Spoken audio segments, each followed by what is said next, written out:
Hi అండి అందరికీ. ఇంకా మా బాబుకైతే ఉగ్గు తినిపించేసి స్నానం చేపిస్తున్నామండి. ఇంకా స్నానం చేపించేటప్పుడైతే చిన్నోడు అస్సలు ఏడవడండి. అసలుకి చాలా మంచిగా స్నానం చేపించుకుంటాడు.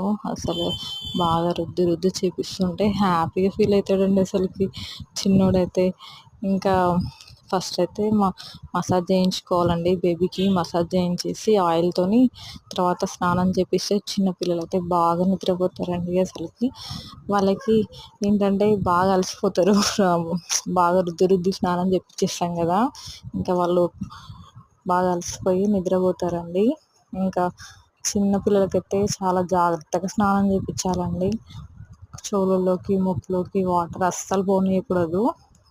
వాళ్ళకి ఫ్యూచర్లో కూడా చాలా ఇబ్బంది అవుతుందండి పిల్లలకి అట్లా పోనిస్తే.